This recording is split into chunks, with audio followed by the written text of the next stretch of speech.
ఎవరికీ చెడు చెయ్యకపోయినా ఈ బాధ నీకే ఎందుకొచ్చింది?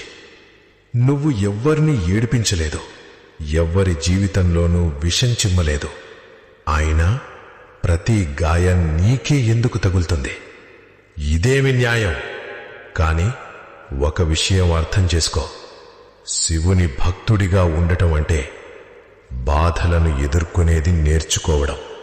శివుడు ఎవర్ని తనవాళ్లనుకుంటాడో మొదట వారి కర్మల లెక్కను తీర్చేస్తాడు.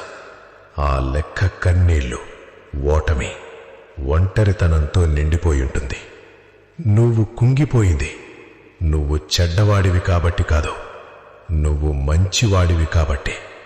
శుద్ధమైనది మాత్రమే కరిగించబడుతుంది. పాపం చేసిన వాళ్ల సమయం కూడా వస్తుంది. కాని శివుని ఆశీర్వాదం పొందినవాడు ముందుగా అగ్ని పరీక్షను